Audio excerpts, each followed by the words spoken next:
So it seems like Chinese political warfare is really death by a thousand cuts. It's finding every little place that there's a weakness or a softness and just kind of sticking a knife in there.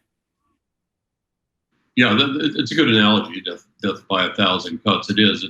It's designed to wear you down. They have a massive machinery. It's in the millions of people.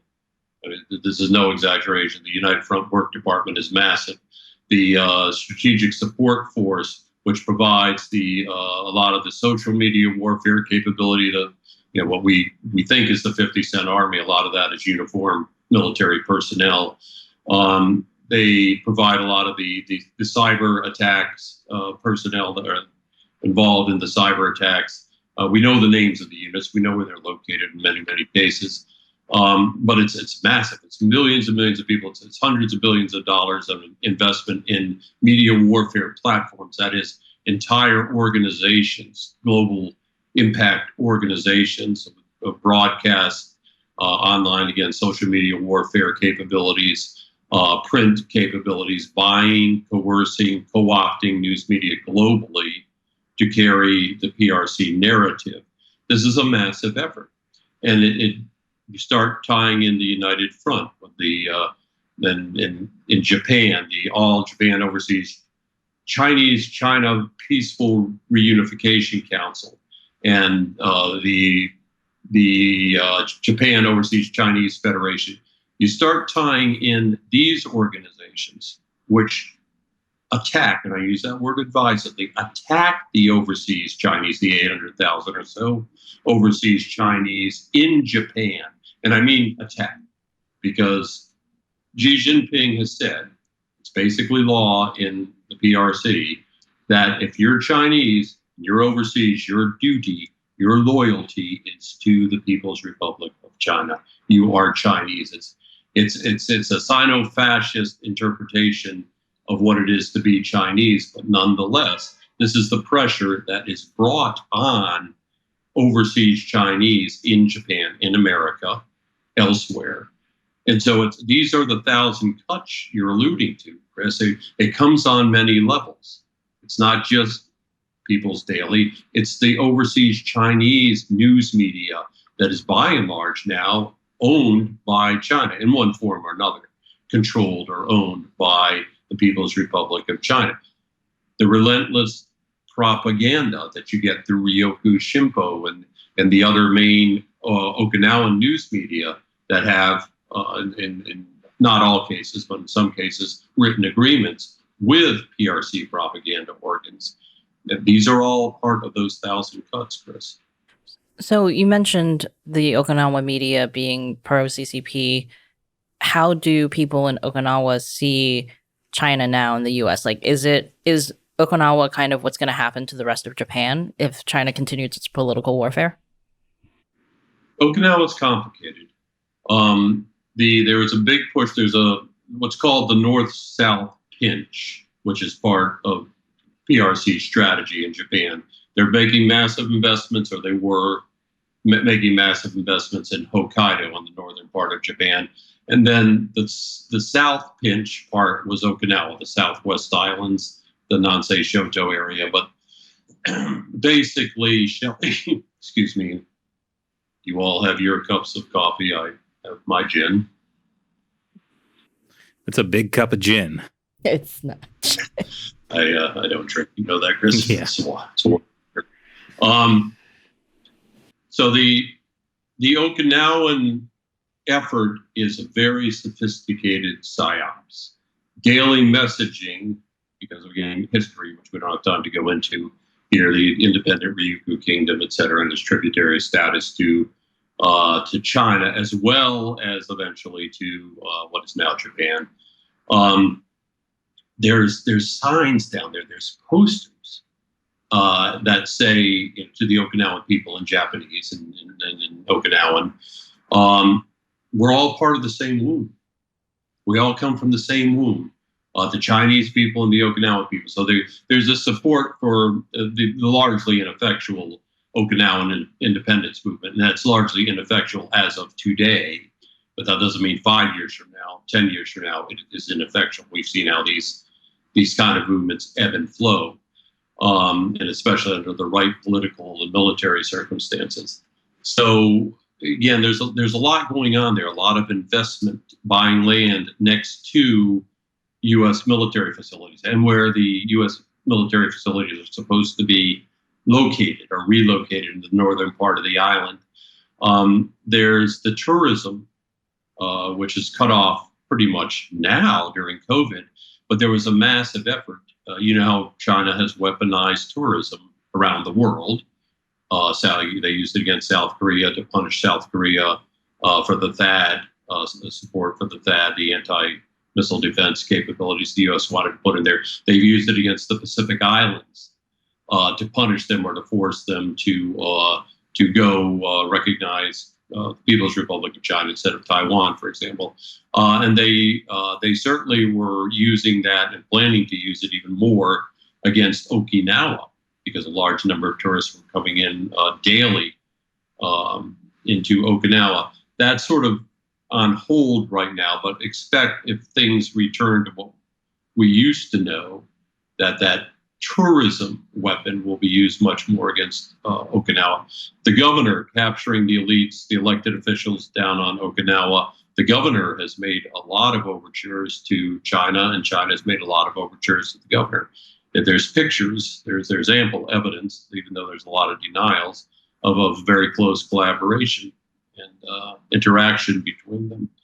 So, and previous governors as well have been accused of a much too cozy relationship with the PRC. So, what's going on in Okinawa right now is a very complex combined arms effort to co-opt the people. But there's pushback there. I have a lot of experience there, and I have my contacts there tell me that in general, the people of Okinawa, like the 85% of those polled by Pew in Japan, don't really like or trust the Chinese much, but they are under pressure different ways, either psychological operations, the media, which isn't necessarily overtly pro-PRC all the time. It is by union dictate anti-Japan-America Security Alliance, though.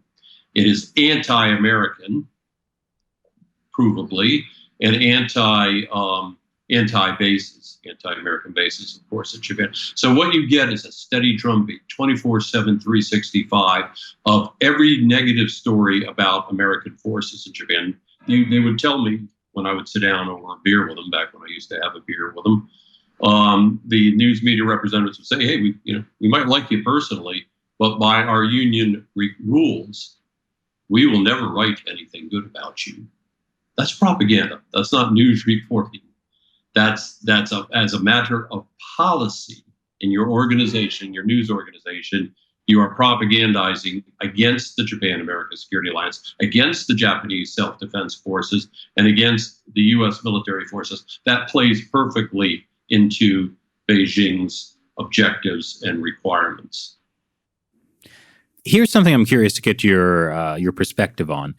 Lately, Japan has been talking about strengthening its self-defense force in order to combat China, particularly if there is an invasion of Taiwan. Now, I know throughout Asia, there's a lot of anti-Japanese sentiment left over from World War II, because Japan did do horrible things in World War II. However, I'm wondering if the Chinese Communist Party is trying to enhance this anti-Japanese sentiment to put pressure on Japan to prevent them from expanding their self-defense force. Well, yes, that's been in the playbook for the PRC since certainly 1949. What China has working against it in this narrative, it certainly has history backing it up in a lot of the allegations. What the Japanese forces did was some of the most hideous atrocities one could imagine.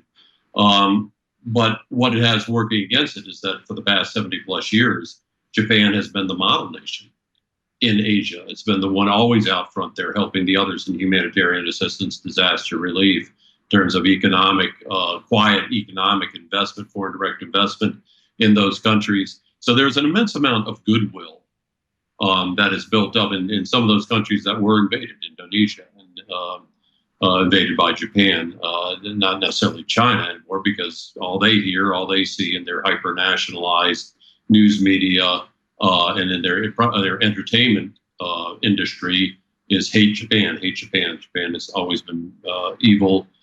We need to fight them. But yeah, South Korea, it certainly carries some resonance, and that's you whole different show, whole different program on South Korea and China's influence in South Korea. But South Korea resonates pretty well. But in other countries in Asia that were victims of the Japan's Imperial Japanese Army and Navy and policies during World War II, there's an immense amount of goodwill towards Japan and an increasing awareness that the BRI, that a lot of the benefits that China was offering, that it's not what it's cracked up to be within other countries in Asia that were historically were victims of the Japanese in World War II. So in general, you think throughout the Asia Pacific, people understand that the Chinese Communist Party is the bigger risk than Japan building more ships or missiles? I think so. I think people understand that Japan has shown massive restraint, and any serious analyst of Japan's capabilities right now will know that it has no power projection capability. There's a lot of, again, potentially fatal flaws in both the Japan-America Security Alliance, or at least some potentially fatal flaws there. And then Japan's ability to project power, it took years. It took how many decades for them to get a very modest amphibious assault brigade in the Japan Ground Self-Defense Force.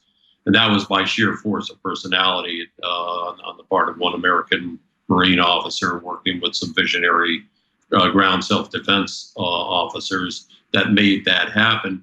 But that force, there's more people on Tokyo, a Tokyo subway line at rush hour in the morning than the Japan Self-Defense Force has trained and able to go out and recapture one of the Southwest islands that could be captured by the People's Liberation Army Marine Corps. And there's very few. There's less than several thousand that are even in that brigade. So there's no power projection capability in the Japan Self-Defense Forces, and the other countries of Asia know that. And they also know the intent and the political constraints of the civilian government, and the military leadership in Japan is not what it was circa 1939, 1940.